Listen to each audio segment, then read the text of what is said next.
Now these are the rules that you shall set before them. When you buy a Hebrew slave, he shall serve 6 years, and in the 7th he shall go out free for nothing.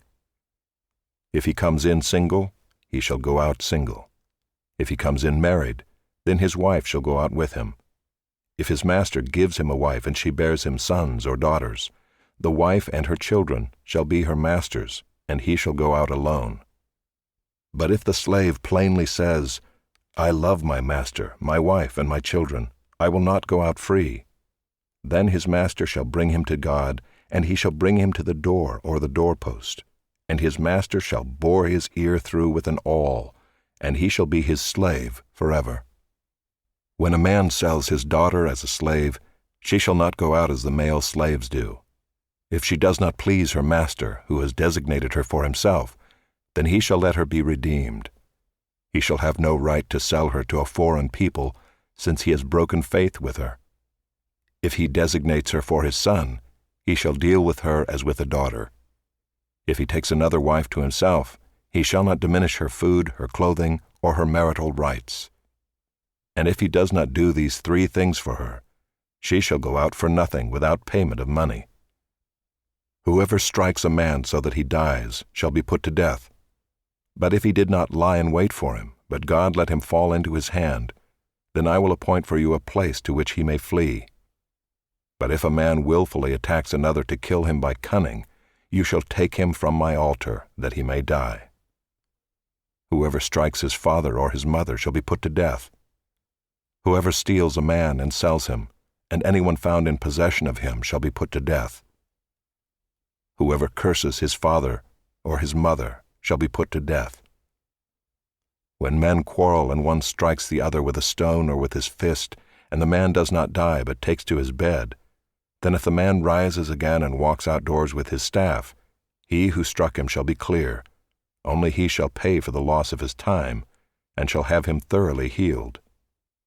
When a man strikes his slave, male or female, with a rod, and the slave dies under his hand, he shall be avenged. But if the slave survives a day or 2, he is not to be avenged, for the slave is his money. When men strive together and hit a pregnant woman, so that her children come out, but there is no harm, the one who hit her shall surely be fined, as the woman's husband shall impose on him, and he shall pay as the judges determine. But if there is harm, then you shall pay life for life, eye for eye, tooth for tooth, hand for hand, foot for foot, burn for burn, wound for wound, stripe for stripe. When a man strikes the eye of his slave, male or female, and destroys it, he shall let the slave go free because of his eye. If he knocks out the tooth of his slave, male or female, he shall let the slave go free because of his tooth. When an ox gores a man or a woman to death, the ox shall be stoned, and its flesh shall not be eaten, but the owner of the ox shall not be liable. But if the ox has been accustomed to gore in the past, and its owner has been warned but has not kept it in, and it kills a man or a woman, the ox shall be stoned, and its owner also shall be put to death. If a ransom is imposed on him, then he shall give for the redemption of his life whatever is imposed on him. If it gores a man's son or daughter, he shall be dealt with according to the same rule. If the ox gores a slave, male or female, the owner shall give to their master 30 shekels of silver, and the ox shall be stoned. When a man opens a pit, or when a man digs a pit and does not cover it, and an ox or a donkey falls into it, the owner of the pit shall make restoration.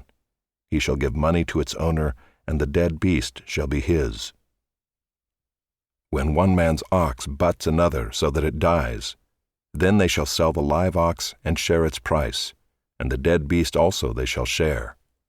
Or if it is known that the ox has been accustomed to gore in the past, and its owner has not kept it in, he shall repay ox for ox, and the dead beast shall be his.